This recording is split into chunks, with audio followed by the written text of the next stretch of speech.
ભલા મારા બચ્ચાઓ ધોરણ 11 સાયન્સ ભૌતિક વિજ્ઞાન રાઈટ ચેપ્ટર નંબર 7 તમારી ડિમાન્ડ પર આપણે શરૂ પણ કરી દીધું. તમારો જોરદાર પ્રતિસાદ right, maximum views, maximum comments and maximum watch time. Very good, very best.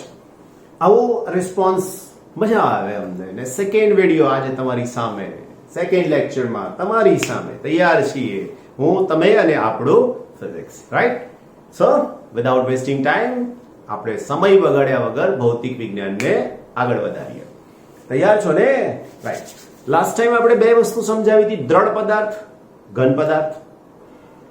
અવિરૂપિત એનો મતલબ આકાર ના બદલાય, બીજું આદર્શ સંકલ્પના, ત્રીજું કણો વચ્ચેનું અંતર એકદમ જેવું છે એવું ને એવું જ જળવાઈ રહે, ચોથું વાસ્તવમાં શક્ય નથી.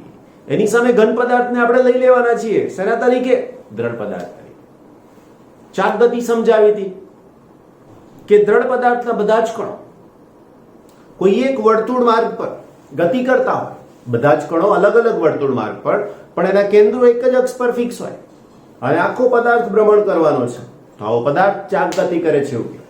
કેટલાક પદાર્થ માટે બે અક્ષ હોય છે ચાક ગતિની. આવી ગતિને, મોશનને પ્રેસિઝન ધ્રુવણ ગતિ કહે છે. બીજા બે ત્રણ એક્ઝામ્પલ પણ સમજાયા હતા.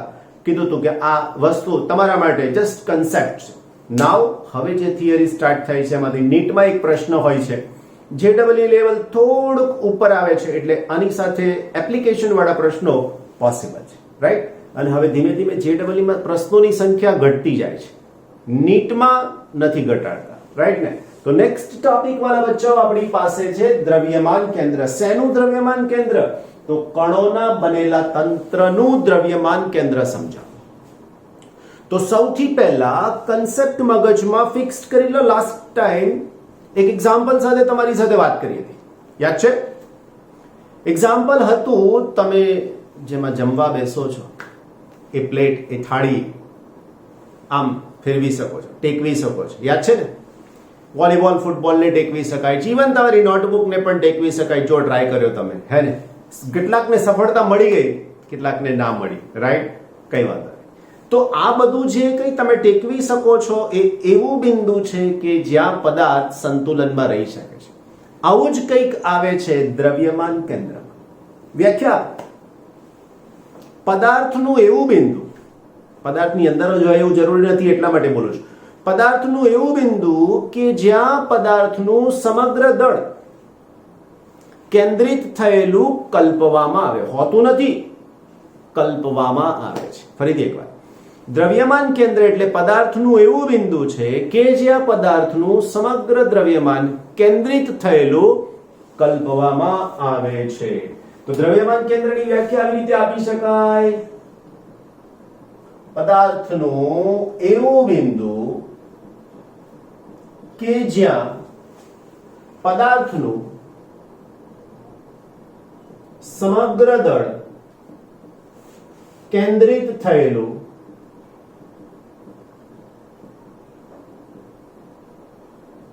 કલ્પવામાં આવે.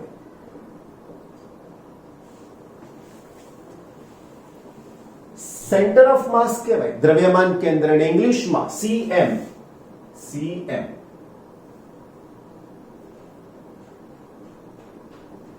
સીએમ એટલે ચીફ મિનિસ્ટર નહીં વાલા બચ્ચાઓ. દ્રવ્યમાન કેન્દ્ર, centre of mass, centre of માસ. હવે આનો કન્સેપ્ટ સમજાવવાની કોશિશ કરો. આ પેન છે, તમે અહીંયા સંતુલનમાં રાખી શકો, અહીંયા રાખી શકો, અહીંયા પણ એક જગ્યા એવી મળશે કે જ્યાં બંને બાજુ સંતુલનમાં રહી શકશે. જો આપણે પ્રયત્ન કરીએ, હે તમે પણ કરો. જો થઈ ગયો, તો this is called the center of mass. તમે પણ ટ્રાય કર્યો ને મારી જોડે જોડે પોઝ કરીને કે જતું રહેવું, બધું જતું ના રહેવું જોઈએ રાઈટ ને? Okay, come on. તો આવું બિંદુ કે જ્યાં પદાર્થનું સમગ્ર દળ કલ્પિત છે. હવે તમે એવું મને કહો કે આ જે મેં સ્ટેન્ડ કર્યું હતું, આને ગોઠવ્યું હતું, તો એ આખી પેનનું દળ અહીંયા છે ખરું? તો કે ના. તો એટલા માટે તો કીધું કે આવું બિંદુ કાલ્પનિક છે. હવે હાલમાં વાત કરી રહ્યા છે બે કણોના બનેલા તંત્ર માટે. તો અહીંયા લખી શકીએ બે કણોના બનેલા તંત્ર. આકૃતિ દોરો, સમજાવવાનો પ્રયત્ન કરો. ધારો કે મારી પાસે આ ઉગમ બિંદુ છે, ઉગમ બિંદુને એવું કહી દઈએ, આ દિશાને x કહું, આની જરૂર નથી પણ છતાંય y કહી દઈએ. અહીંયા એક દળ છે જેને હું m1 નામ આપીશ, અહીંયા બીજું દળ છે જેને m2 નામ આપીશ. આ m1 દળનું અંતર ઉગમ બિંદુથી x1 જેટલું છે અને m2 દળનું અંતર x2 જેટલું છે. અને અહીંયા c લખીએ છીએ આપણે. c નો મતલબ સેન્ટર ઓફ માસ, અને એનું અંતર ઉગમ બિંદુથી x જેટલું છે. રાઈટ? તો દ્રવ્યમાન કેન્દ્રની વ્યાખ્યા અનુસાર દ્રવ્યમાન કેન્દ્રનું સ્થાન હું લખી શકું મારા વાલા બચ્ચાઓ કે x is equal to m1x1 plus m2x2 upon m1 plus m2 number 1. Okay, આ સૂત્ર તમને જે તે બે કણોના બનેલા તંત્રનું દ્રવ્યમાન કેન્દ્રનું સ્થાન આપે છે. હવે તમે જોઈ શકો છો કે અહીંયા x1 અને x2 શું છે? તો લખી શકાય કે અહીં x1 અને x2 એ m1 અને m2 ના દળ ભારિત સ્થાન છે. વાલા બચ્ચાઓ, દળ ભારિત સ્થાનનો મતલબ શું? આ દળનું સ્થાન બદલાય તો x1 અને x2 ના સ્થાન બદલાય તો એ પ્રમાણે x પણ બદલાય. કરેક્ટ? સમજાઈ ગયું? આ x નો મતલબ દ્રવ્યમાન કેન્દ્રનું સ્થાન બતાવે છે. બીજી વાત, જો m1 બરાબર m2 બરાબર m થાય તો સમીકરણ 1 x is equal to mx1 mx2 upon m plus m. वाला बच्चाओं હું m ને કોમન લઈ લઉં તો x1 plus x2 divided by twice m cancel થઈ જાય તો x બરાબર મને આન્સર મળી શકશે x1 plus x2 divided by 2. કેવા શું માંગે છે આ સૂત્ર? તો વાલા બચ્ચાઓ, આ સૂત્ર એવું કહેવા માંગે છે કે જો આ બંનેના દળ સમાન હોય તો અહીંયાથી આનું અંતર 10 હોય, અહીંયાથી આનું અંતર 20 હોય તો c નું સ્થાન 15 પર આવે. 10 + 20 30 ના છેદમાં 2 15. ક્લિયર? જો આ જ તંત્રમાં 2 ની જગ્યાએ n કણોનું બનેલું તંત્ર હોય તો શું થાય? તો લખી શકીએ, જો તંત્રમાં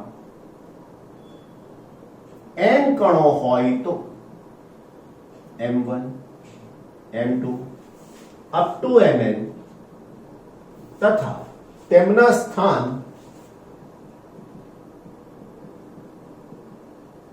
x1 x2 up to xn.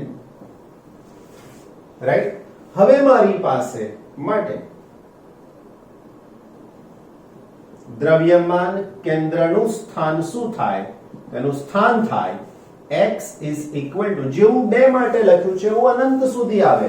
હવે આપણને ખબર છે કે આપણે અનંત સુધી લખતા નથી. m1 x1 m2 x2 plus up to mn xn divided by વાલા બચ્ચા party m1 plus m2 plus up to mn. Correct? is equal to, અહીંયા તમે લખી શકો છો સમેશન. યાદ છે ને સમેશન નો મતલબ? તો summation mi xi divided by summation mi. તમે ચાહો તો આની જગ્યાએ આખા તંત્રનું દળ પણ લખી શકો છો. આ બધી જ સમજૂતી કેટલા પરિમાણ માટેની થઈ વાલા બાળકો? એક પરિમાણ. કેમ? તો કે બધાને એક જ લાઈનમાં ઊભા કરી દીધા છે એટલે એક જ પરિમાણ છે. દ્વિ કે ત્રિપરિમાણની વાત હજુ સુધી એટલે કે આ થિયરીમાં કરવામાં આવેલી નથી. જો દ્વિ કે ત્રિપરિમાણ હોય તો શું થાય દ્રવ્યમાન કેન્દ્રમાં? એ હવે જોઈ લઈએ છીએ. રાઈટ? કેટલીક વાર આપણે શું કરીશું ખબર? આ દ્રવ્યમાન કેન્દ્ર પર જ ઉગમ બિંદુ લઈ લઈએ છીએ. ફરીથી દ્રવ્યમાન કેન્દ્ર પર જ આ ઉગમ બિંદુ લઈ લઈએ છીએ તો થાય શું? તો આ x ની કિંમત 0 થઈ જાય. કેટલાક દાખલા બહુ સહેલા થઈ જાય. જો દ્રવ્યમાન જો દ્રવ્યમાન કેન્દ્ર પર જ ઉગમ બિંદુ લેવામાં આવે તો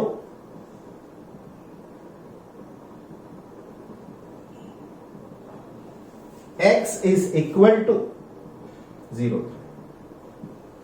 હવે જો x બરાબર 0 થઈ જાય તો શું? x બરાબર 0 થઈ જાય તો શું? તો લખી શકાય માટે સમીકરણ 1 પરથી 0 is equal to m1x1 plus m2x2 divided by m1 plus m2. અને તમે ડાબી બાજુ લઈ જશો તો લખી શકાશે માટે 0 is equal to m1x1 plus m2x2. આનો ઉપયોગ ઘણા બધા દાખલાના સોલ્યુશનમાં આવશે. ક્વિક એકદમ આવી રીતના, રાઈટ? આવા પૂછાયા પણ છે આ વખતની નીટમાં, ધ્યાન રાખજો. 2020 ની નીટમાં આના ઉપરથી દાખલો પૂછાયો છે, ચેક કરી લેજો, રાઈટ? ઓકે બચ્ચાઓ, તો આ થયું એક પરિમાણમાં દ્રવ્યમાન કેન્દ્ર. દ્રવ્યમાન કેન્દ્રનો English word centre of mass. Okay વાલા બચ્ચો, આપણે દ્વિપરિમાણની વાત કરવી છે. પહેલા એક પરિમાણ જોયું, દળ મનને x અક્ષ પર મૂક્યા હતા. પણ હવે એની જગ્યાએ જો મારી પાસે આવી યામ પદ્ધતિ વિચારો, ધ્યાન રાખજો. x દિશાને x, બીજી દિશાને y અને આ ઉગમ બિંદુને o. બરાબર? ઓકે. હવે એવું વિચારો કે મારી પાસે એક કણ જેનું દળ m1 છે અહીંયા છે, બીજો કણ જેનું દળ m2 છે અહીંયા છે, ત્રીજો કણ કે જેનું દળ m3 છે અહીંયા છે. હવે નક્કી છે ત્રણેયના યામ અલગ અલગ હશે. ધારો કે m1 માટેના જે યામ થાય તો હું એને લખી શકું x1 અને y1. એવું m2 માટેના લખી શકું x2 અને y2. એવું m3 માટે લખી શકું x3 અને y3. સમજાઈ ગઈ મારી વાત? ઓકે. હવે આટલું સમજાવ્યા પછીની જે મારે તમને વાત કરવી છે એ આવી કંઈક છે. ધારો કે મારી પાસે 3 દળ છે, તો 3 દળના તંત્ર માટે દળ m1 m2 m3 હોય તથા તેના સ્થાનના યામ. હવે સ્થાનના યામ એટલે બેઝિકલી સ્થાન સદિશ. જાઓ ચેપ્ટર નંબર 4 માં ખબર પડશે સ્થાન સદિશ.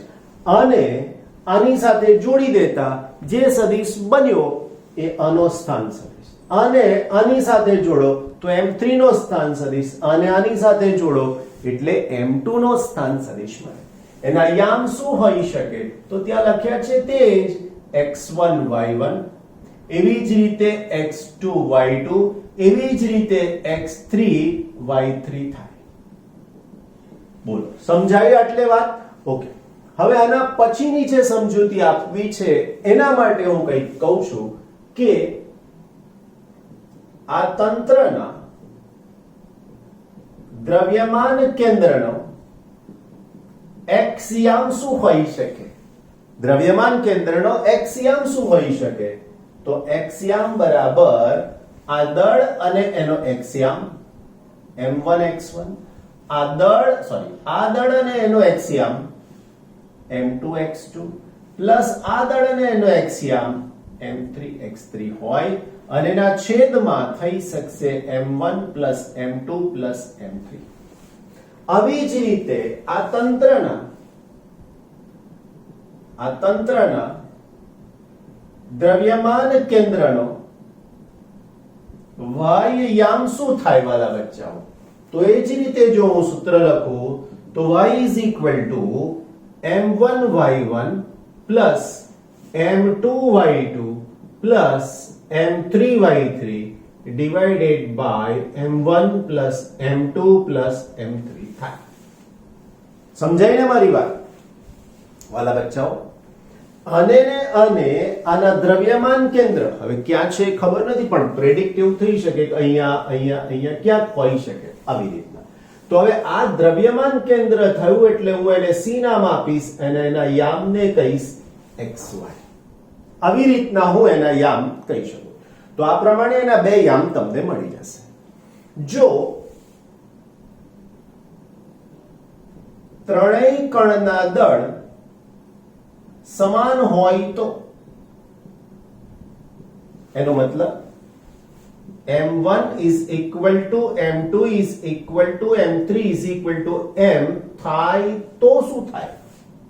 તો આના માટે x બરાબર સમીકરણ 1 નામ આપી શકીએ છીએ આને માટે સમીકરણ 1 x is equal to mx1 mx2 mx3 divided by m plus m plus m is equal to m ને તમે કોમન લઈ શકો છો x1 x2 x3 divided by 3m m cancel થઈ જાય તો આના ઉપરથી એનો xયામ થાય m1 plus m2 plus m3 right divide by 3 તો આ દળ સમાન સોરી અહીંયા ભૂલ થઈ ગઈ આપણી હે ને બચ્ચાવાડી મારે શું લખવાનું હતું તો લખવાનું હતું x1 plus x2 plus x3 આવું લખવાનું હતું સમીકરણ 2 પરથી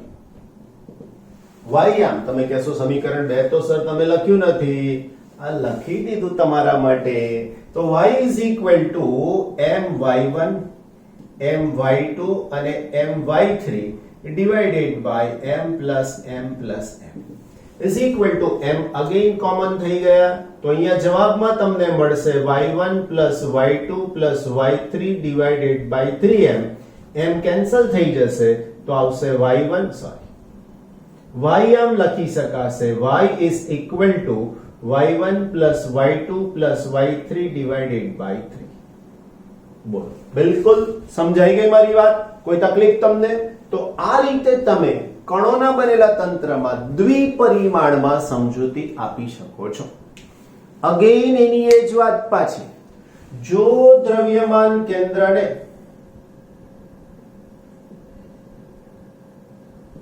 ઉગમ બિંદુ તરીકે લેવામાં આવે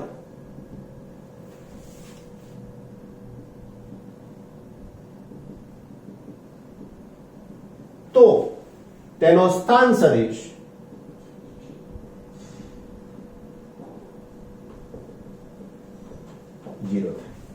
આ કન્સેપ્ટનો યુઝ પણ દાખલા ગણવા માટે આવી રીતના કરીશું રાઈટ એટલે થોડુંક ધ્યાન રાખવું પડશે કે કેવી રીતના થઈ શકે એક પરિમાણ સમજ્યા દ્વિપરિમાણ હવે વાત આવશે ત્રિપરિમાણ પણ ત્રિપરિમાણ હોય એટલે પદાર્થની પાસે લંબાઈ પહોળાઈ ને ઊંચાઈ એટલે ઘન પદાર્થ આખો બની જાય હવે આવા ઘન પદાર્થને માટે બે સિસ્ટમ છે આપણી પાસે તો એને થોડુંક સમજવાનો ટ્રાય કરીએ રાઈટ બચ્ચા પાર્ટી એક પરિમાણ દ્વિપરિમાણ નાવ ત્રિપરિમાણ શું થાય તો પહેલા બે ત્રણ વાક્યો તો આપણે જે લખતા હતા એના જ આવવાના રાઈટ શું થશે ધારો કે તંત્ર n કણોનું બનેલું છે જેમાં કણોના દળ अनुक्रमे m1 m2 up to mn છે રાઈટ તેમના સ્થાન સદિશ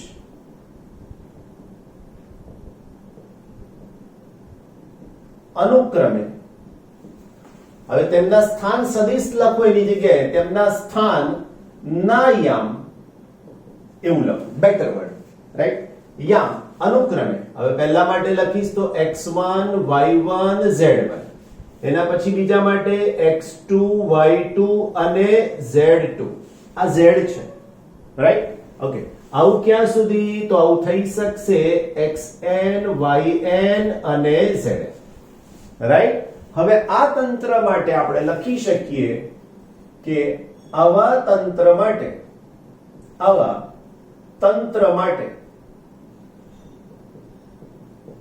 રાઈટ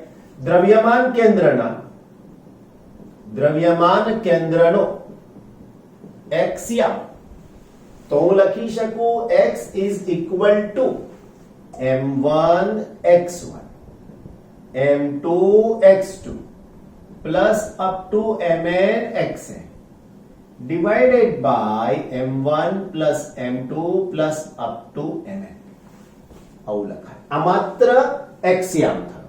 ઓકે, બીજું તમને સમજાવું તો આની જગ્યાએ તમે summation mi xi upon summation mi પણ લખી શકો છો. એવી જ રીતે દ્રવ્યમાન કેન્દ્રનો y યામ શું થાય? તો y is equal to m1 y1 m2 y2 plus up to mn yn divided by m1 plus m2 plus up to mn, right, is equal to, હવે અહીંયા હું શું લખી શકું? તો સમેશન mi yi ના છેદમાં સમેશન, ધેટ્સ ઇટ. હવે આ જ વસ્તુ અત્યાર સુધીમાં એક લખ્યું, પછી બે લખ્યા, હવે બે ની જગ્યાએ ત્રણ, રાઈટ. તો હવે લખીશ દ્રવ્યમાન કેન્દ્રનો z યામ, રાઈટ. તો z is equal to m1 z1 m2 z2 plus up to mn zn divided by m1 plus m2 plus up to mn. Same જ વસ્તુ જાય છે વાલા બચ્ચા બર્ડે. Summation mi zi divided by summation mi, right. હવે અહીંયા નવું શું કહેવાનું છે? તો આ બધાની જગ્યાએ જો મારે એક જ પદ મૂકવું હોય તો શું થાય? તો અહીંયા વાક્ય લખું છું, ધ્યાન રાખજો. ધારો કે કણોના સ્થાનને દર્શાવતો સ્થાન સદિશ r I को is equal to x I caret plus y I j caret plus z I k caret. બચ્ચાઓ આ I છે ને ક્રમ બતાવે છે. ક્રમ એટલે પહેલો બીજો ત્રીજો, પહેલો બીજો ત્રીજો, આવો ક્રમ હોય ને એ આ ક્રમ બતાવે.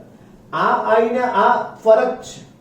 આ I ક્રમ છે, જો અહીંયા પણ છે, અહીંયા પણ છે ને અહીંયા પણ છે. આ I છે કેરેટ છે, જે x દિશાનો એકમ સદિશ છે. j કેરેટ y દિશાનો એકમ સદિશ, k કેરેટ z દિશાનો એકમ સદિશ. હવે આના ઉપરથી દ્રવ્યમાન કેન્દ્રનો સ્થાન સદિશ, વાલા બચ્ચાઓ હું એને કેપિટલ R વડે દર્શાવું તો capital R is equal to x I caret y j caret અને z k caret. તો હવે આ બધાનું કમ્બાઈન્ડ સૂત્ર શું થાય? અરે વાલા બચ્ચાઓ આવી જાઓ, આ ત્રણ. તો માટે સદિશ R is equal to લખી શકાય, આની જ વાત છે, સમેશન mi સદિશ ri divided by summation mi.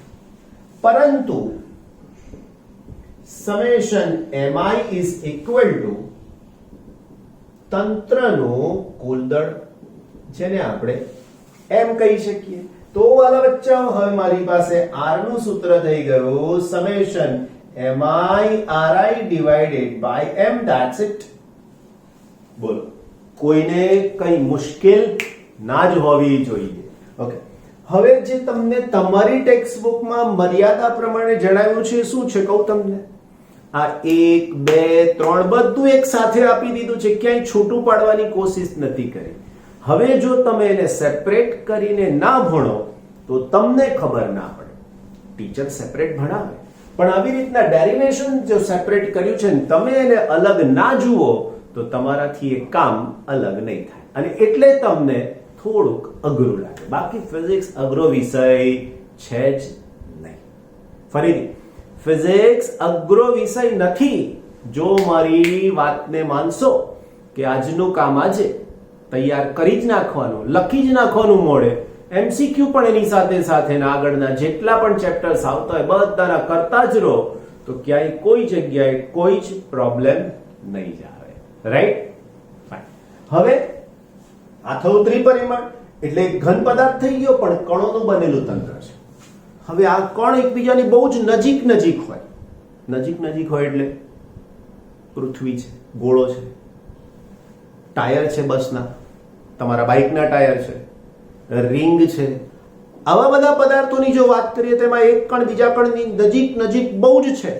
આવા કિસ્સાની અંદર આવા છૂટા છૂટા યામ મળવા શક્ય નથી. તો આની અંદર હજુ એક નવી મેથડ આ જ દ્રવ્યમાન કેન્દ્રની સાથે સમજાવીએ એટલે તમારું દ્રવ્યમાન કેન્દ્રનું બિલકુલ સટીક નોલેજ તમને મળી જાય.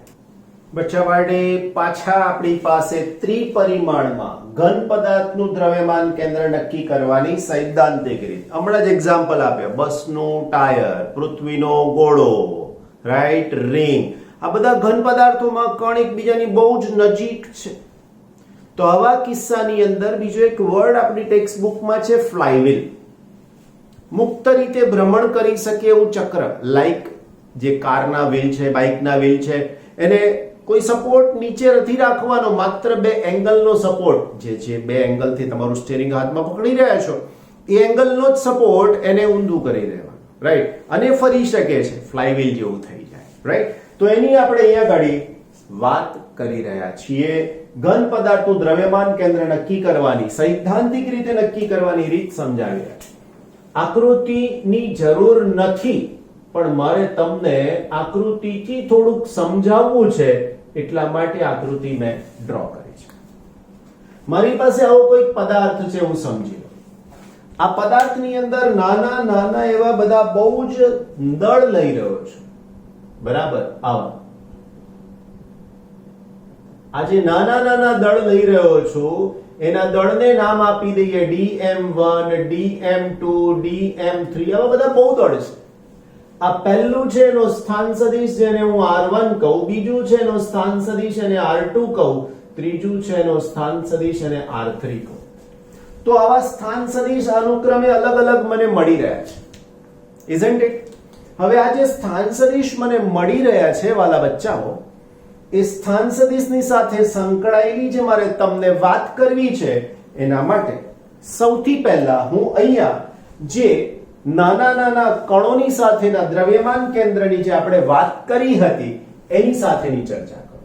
તો લખી શકીએ દ્રવ્યમાન કેન્દ્ર નો સ્થાન સદિશ, વાલા બચ્ચાઓ અહીંયા હું સદિશ r લખું છું, રાઈટ. હવે સદિશ r ની સાથે આપણે જે નાના નાના દળ મેં પહેલેથી d લખી દીધો છે, પણ એ થોડાક મોટા હોય તો હું એને ડેલ્ટા m1 અને એની સાથે r1 પ્લસ ડેલ્ટા m2 અને એની સાથે r2 plus up to delta mn અને એની સાથે rn ડિવાઈડ બાય અહીંયા લખાય delta m1 delta m2 plus up to delta mn. આવું થાય, રાઈટ.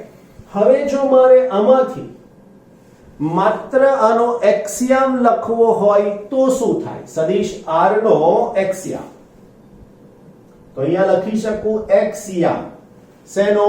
દ્રવ્યમાન કેન્દ્રનો. ક્લેરિફાઈ કરીએ, દ્રવ્યમાન કેન્દ્રનો એક્સિયામ, રાઈટ. તો હું અહીંયા એક્સિયામ લખું તો x ઇઝ ઇક્વલ ટુ શું લખાશે? તો દળમાં તો કોઈ ફરક નહીં પડે, delta m1 x1 plus delta m2 x2 ક્યાં સુધી? તો કે plus up to delta mn અને એની સાથે xn અને એના છેદમાં delta m1 delta m2 plus up to delta mn પણ થઈ જશે. હવે આવું જ્યાં લખ્યું ત્યાં મારે એનો એક્સિયમ લખ્યો તો અહીંયા લખાય delta m into xi divided by summation, અહીંયા પણ i લખવું પડે, ડેલ્ટા mi બાય. તે જ રીતે y is equal to લખવા જાઉં તો summation ડેલ્ટા mi yi ના છેદમાં summation ડેલ્ટા mi તથા z લખવો છે મને તો z, ઓકે, આપણા પેટર્ન પ્રમાણેનો z લખીએ. z is equal to summation delta mi, okay, i બાર રાખવો પડશે હે ને દર વખતે, આઈ ને આપણે બહાર લખીએ છીએ, અહીંયા પણ બહાર લખીશું. Delta mi into zi divided by summation delta m અને i. ઓકે, હવે આ બધાની અંદર કણો વચ્ચેનું અંતર ખૂબ નાનું લેવામાં આવે તો શું થાય? તો લખીએ, કણો વચ્ચેનું અંતર ખૂબ જ સૂક્ષ્મ લેતા તો શું થાય? તો ખૂબ જ સૂક્ષ્મ લઉં તો સૌથી પહેલા મારી પાસે આ જે પદ છે ને એ સમેશનની જગ્યાએ ઇન્ટિગ્રેશનમાં પરિણામે, અને ઇન્ટિગ્રેશનની સાથે હું આવું લખી શકું કે summation delta mi is equal to integration delta m અને એની જગ્યાએ m લખાય. તથા હવે મારે આના માટે લખવું છે તો summation delta mi xi is equal to, હવે આના માટે લખું તો ઇન્ટિગ્રેશન xi dm અથવા તો x dm ડાયરેક્ટ. કેમ? તો કે આ ઇન્ટિગ્રેશન આ બધા કણોના દળ પર લેવાનું, એવું નહીં કે એક જ, રાઈટ? બીજું ઓકે, હજુ અહીંયા એક પદ લખી શકીએ એમ છીએ પણ ઓકે x dm, રાઈટ? હવે આવી જ વાત મારે બીજા માટે લખવાની થાય summation delta m I yi is equal to integration y dm, right? એવી જ રીતે સમેશન ડેલ્ટા mi zi, તો એનો જવાબ થઈ જશે ઇન્ટિગ્રેશન z dm, રાઈટ? હવે આ બધાનું કમ્બાઈન કરીને મારે એક જ સૂત્ર લખવું છે જે મને કમ્પ્લીટલી દ્રવ્યમાન કેન્દ્ર આપી શકે. તો હું શું લખી શકું? ત્રિપરિમાણમાં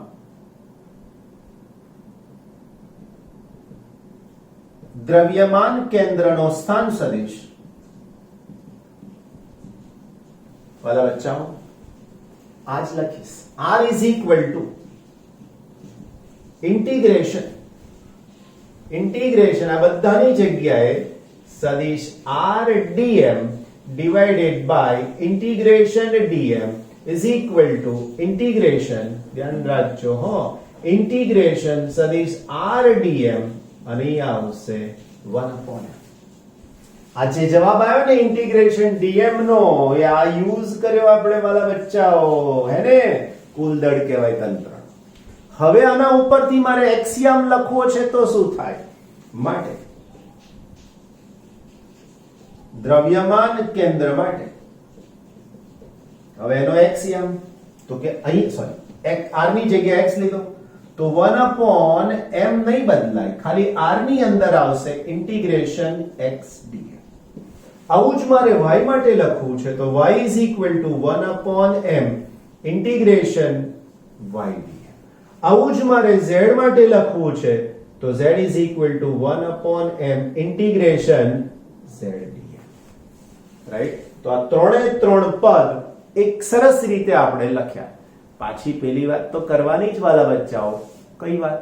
પેલી આપણી, જો આ ઉગમ બિંદુ અહીંયા કોઈ બિંદુ પાસે દ્રવ્યમાન કેન્દ્ર મળે છે C, આ ઉગમ બિંદુ અહીંયા લઈ લઈએ તો શું થાય? લખીએ, જો દ્રવ્યમાન કેન્દ્ર પર જ ઉગમ બિંદુ લેવામાં આવે તો શું થાય? તો એના પર ઉગમ બિંદુ લઈ લઈએ તો આની અંદર, તો r is equal to 0, સદિશ r is equal to 0.